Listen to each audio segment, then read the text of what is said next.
Lorsque l'on examine ou discute de certaines batailles, mouvements et idéologies qui ont conduit à la conquête de nations et à la mort de millions de personnes, on peut souvent les résumer à un certain groupe ou à une personne dont la mission était de changer le cours de notre planète. Des noms comme Adolf Hitler, Saddam Hussein, Joseph Staline et Oussama Ben Laden sont parmi ceux qui reviennent souvent lorsqu'on parle de guerre, de terrorisme et de dictature. Dans l'épisode d'aujourd'hui, nous allons nous concentrer sur quelqu'un dont le nom n'est pas immédiatement reconnu, mais dont les actions en disent long. Abu Musab al-Zarqawi était un djihadiste militant jordanien qui supervisait des camps d'entraînement en Afghanistan et qui a été associé à de nombreux attentats à la bombe et décapitations pendant la guerre en Irak. Ses partisans l'avaient surnommé le cheikh des bouchers. Al-Zarqawi a formé le Jamaat al-Tawhid wal-Jihad en 1999 et l'a dirigé jusqu'à sa mort en juin 2006. Son nom apparaissait continuellement dans des vidéos et des enregistrements audio où il se vantait de son implication dans des exécutions, des attentats suicides et d'autres actes de violence contre ceux qu'il considérait comme des ennemis du djihad. Il a rejoint Al-Qaïda en 2004 et a prêté allégeance à Oussama Ben Laden, menant une série d'attentats contre les musulmans chiites en Irak seulement un an plus tard, ainsi qu'en attaquant les casernes du personnel militaire américain et de grandes concentrations de milices chiites. On pense également qu'il a été le cerveau derrière l'attentat à la bombe de 2005 contre 3 hôtels dans la capitale de son pays natal, la Jordanie. Alors, qui était donc Abu Musab al-Zarqawi ? Et qu'est-ce qui l'a conduit à devenir l'un des visages les plus reconnaissables du terrorisme et du djihad ? Quels étaient ses motifs et son influence parmi ceux du Moyen-Orient? Et quelles mesures ont été prises pour finalement éliminer sa menace? Aujourd'hui, nous allons regarder dans les yeux de la terreur. Bienvenue dans Guerre du Monde.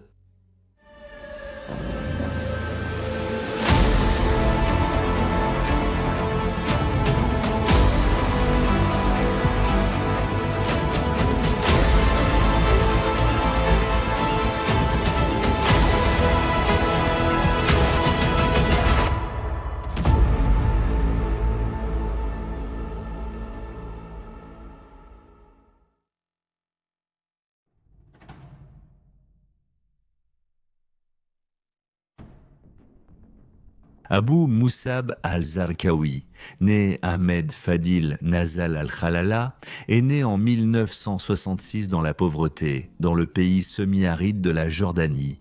Sa famille était d'origine palestinienne et on pense qu'il a grandi dans la ville peuplée de Zarqa avec ses 7 sœurs et ses 2 frères. L'identité de son père n'est pas entièrement connue, mais beaucoup pensent qu'il était un officier de l'armée à la retraite et on sait encore moins de choses sur sa mère. Ayant grandi dans la pauvreté, al-Zarqawi s'est rapidement impliqué dans des bagarres de gangs, la consommation excessive d'alcool et la petite criminalité. Et il s'est associé à des idéologies et des points de vue extrémistes. Sa première épouse, Mohamed, également originaire de Jordanie, a donné naissance à leurs 4 enfants et s'opposait à sa perspective militante. Sa deuxième épouse, Isra, avait 14 ans lorsqu'il l'a épousée et elle a donné naissance à un enfant alors qu'elle n'avait que 15 ans. La mère et l'enfant seront tous 2 tués plus tard aux côtés de Zarqawi. Sa troisième épouse était une Irakienne qui serait également morte lors de la frappe aérienne qui a tué al-Zarqawi.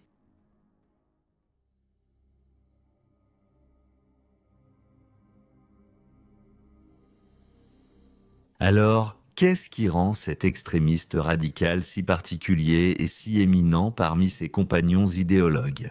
Al-Zarqawi a été impliqué dans de nombreuses attaques, des attentats suicides, une propagande extrême et des décapitations barbares dont beaucoup sont connus et il est fort probable qu'il y en ait beaucoup d'autres qui ont soit été classifiés, soit supposés avoir eu lieu en raison de son penchant inlassable pour la violence.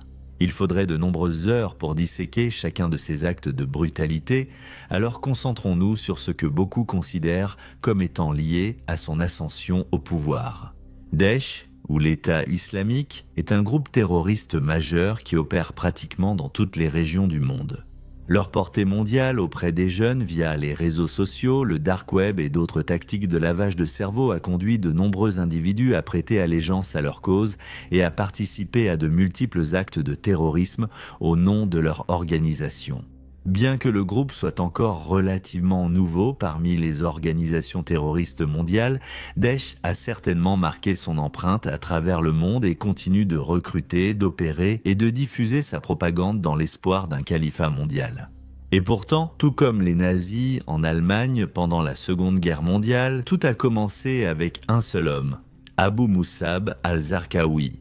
En 1993, alors qu'il n'avait que 23 ans, al-Zarqawi a passé beaucoup de temps en Afghanistan avant de retourner dans son pays natal, la Jordanie, où il a été arrêté et envoyé en prison pour avoir tenté de renverser le gouvernement et posséder des armes illégales.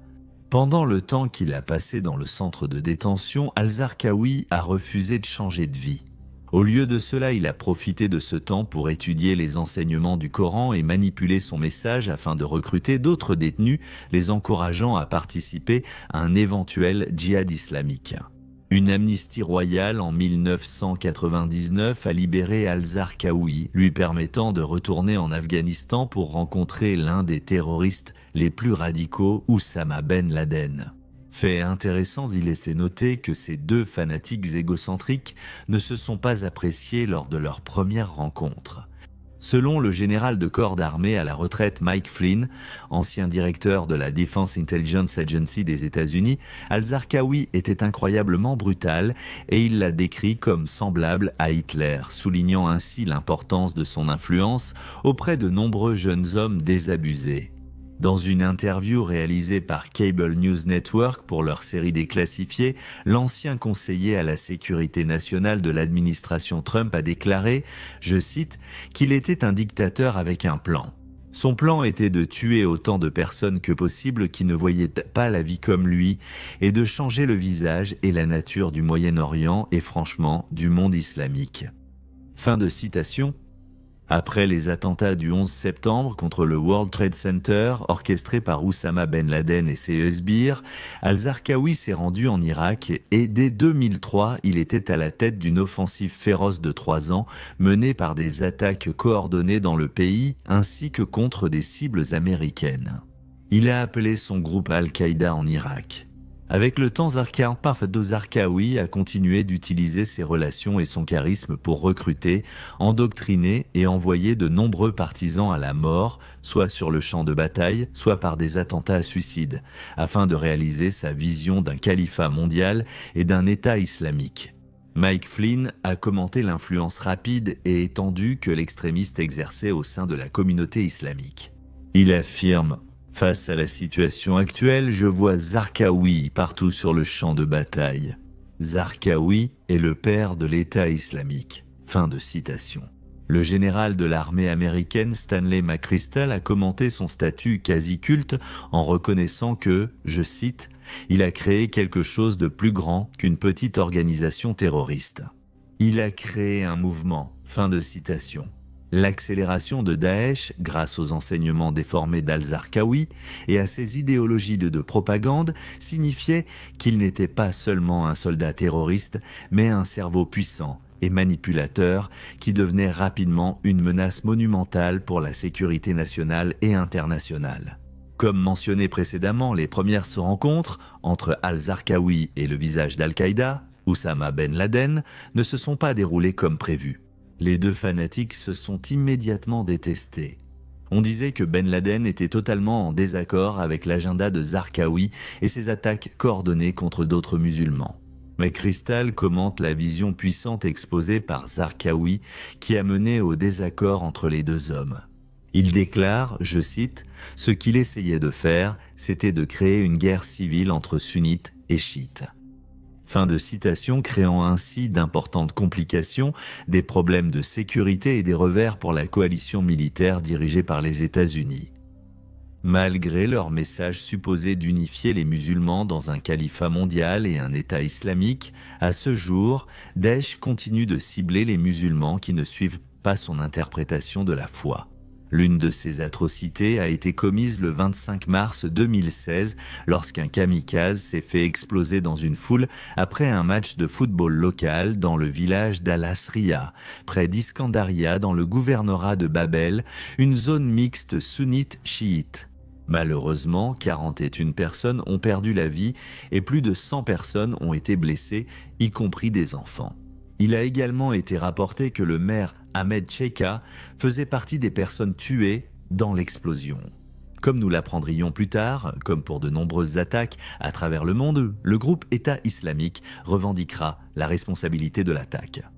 Amanda Rogers, chercheuse à l'Université d'État de Géorgie, a noté, je cite, « Ce que nous voyons faire l'État islamique maintenant est une escalade de ce que nous avons vu Al-Zarqawi faire, cibler les musulmans avant tout.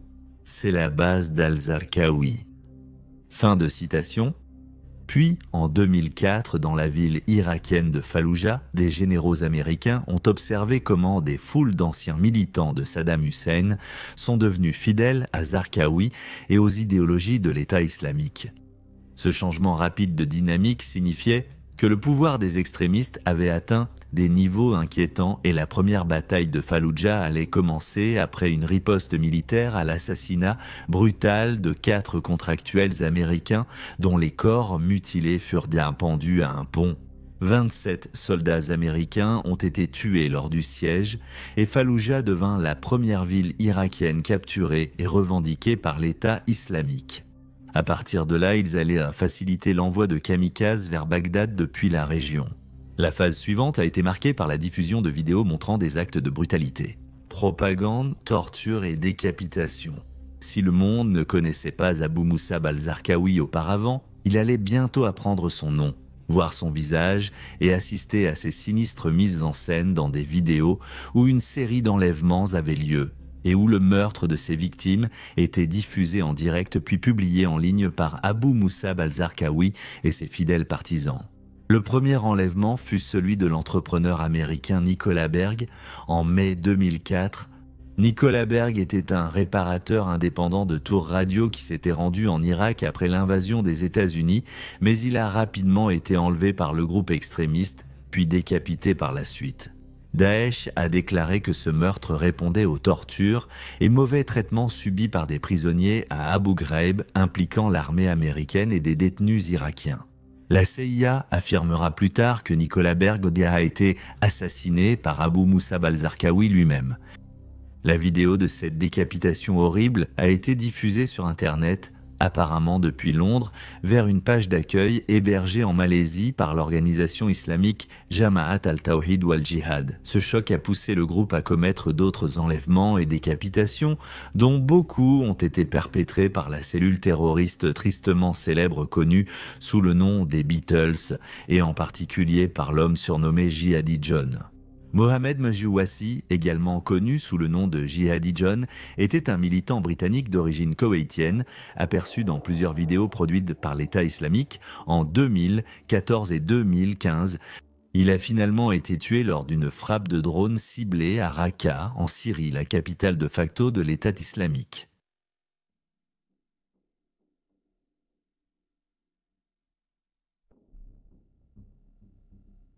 Avec la montée de l'État islamique et le nom d'Al-Zarqawi associé à de multiples attentats à suicide, enlèvements, meurtres et autres activités terroristes, la chasse était lancée pour retrouver le chef d'origine jordanienne.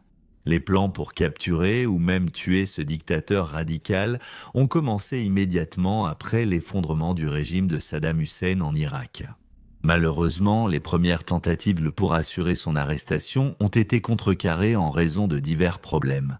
Cela incluait la mauvaise gestion, l'incompétence et la mauvaise manipulation des preuves. L'ordinateur portable de Zarqawi a été retrouvé puis a mystérieusement disparu. Il a été rapporté qu'il avait effectivement été capturé puis relâché par les troupes américaines qui n'avaient pas réussi à le reconnaître. Pendant tout ce temps, il a pu diffuser son message et continuer à diriger ses agents dans une série de meurtres. 3 jours avant sa mort, Qassim Alani, l'un des commandants de l'organisation, a été arrêté dans la capitale de l'Irak. C'était un moment important dans la traque d'Al-Zarqawi, qui s'était déplacé vers la province de Diyala, au nord de la capitale. La capture et l'interrogatoire d'Alani ont conduit à une série de raids sur au moins 17 propriétés à travers le centre de l'Irak. Cela a abouti à l'arrestation d'autres suspects d'Al-Qaïda et à la découverte de ce que les porte-paroles militaires américains ont décrit comme un véritable trésor de matériel et de documents concernant al-Zarqawi et ses associés.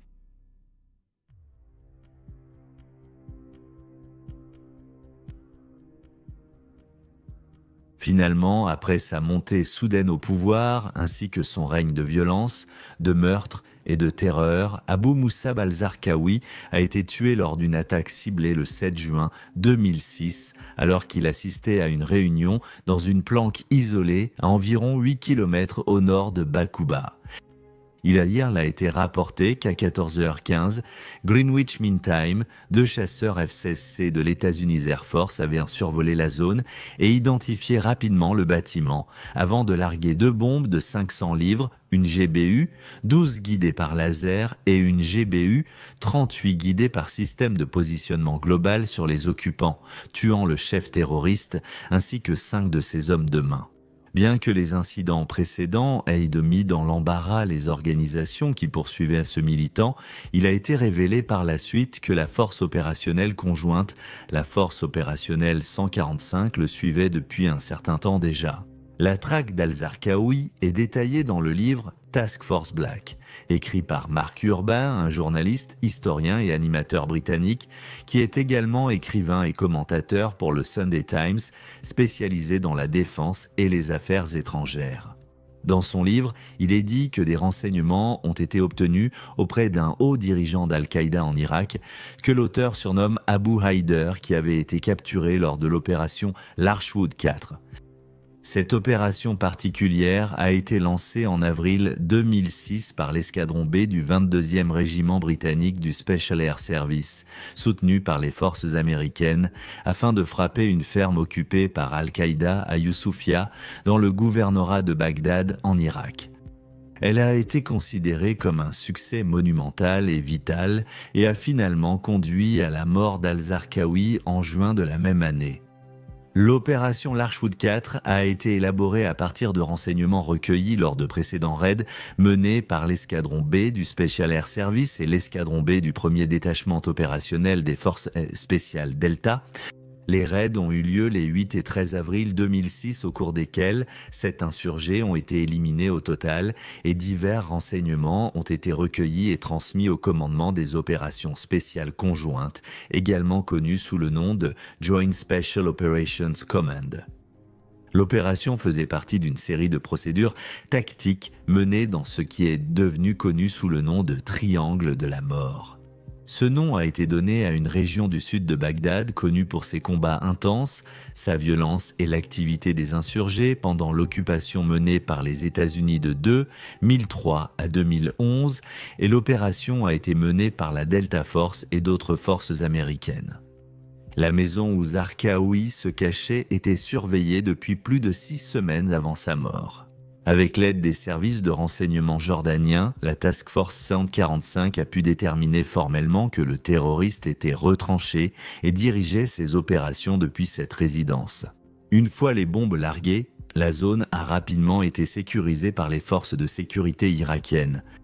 Malgré de nombreux rapports confirmant le bombardement de la planque, beaucoup restaient sceptiques et exigeaient des preuves de la mort d'al-Zarqawi en raison des problèmes rencontrés précédemment par les responsables de la sécurité.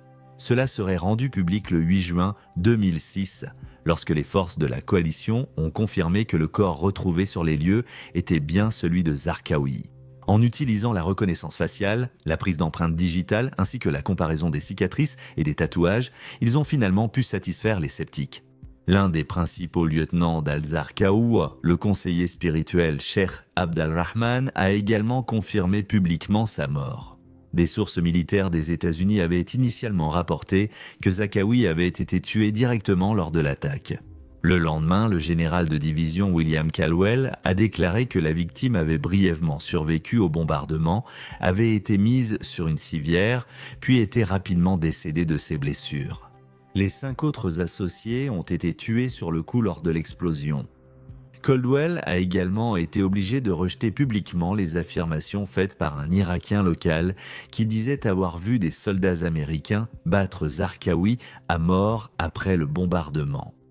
Même si le témoignage de cet habitant sur la mort de Zarqawi n'a pas été vérifié, une autopsie aurait été réalisée par l'armée américaine le 12 juin 2006 concluant à une blessure par explosion au poumon, entraînant sa mort en près d'1 heure malgré la persistance des rumeurs. Dans les heures qui ont suivi sa mort, le général George W. Casey Jr., commandant des forces multinationales en Irak, a fait une annonce lors d'une conférence de presse avec le Premier ministre irakien Nouri al-Maliki et l'ambassadeur américain en Irak Zalmay Khalilzad le 8 juin. Il a déclaré, je cite, « Mesdames et messieurs, les forces de la coalition ont tué le chef terroriste d'Al-Qaïda, Abu Musab al-Zarqawi, ainsi qu'un de ses principaux lieutenants, le conseiller spirituel Cheikh Abd al-Rahman, hier, le 7 juin à 18h15 lors d'une frappe aérienne contre une planque isolée identifiée. Des informations et des renseignements provenant de hauts responsables irakiens de son réseau ont permis aux forces de localiser al-Zarqawi et certains de ses associés, qui tenaient en une réunion à environ 8 km au nord de Bakuba lorsque la frappe aérienne a été lancée. Casey poursuivra en déclarant qu'al-Zarqawi et Al-Qaïda en Irak ont mené des activités terroristes contre le peuple irakien pendant des années dans le but de saper le gouvernement national irakien et les efforts de la coalition pour reconstruire et stabiliser l'Irak. Il est connu pour être responsable de la mort de milliers d'Irakiens. La mort d'al-Zarqawi est un coup dur pour Al-Qaïda et une nouvelle étape vers la défaite du terrorisme en Irak. Fin de citation.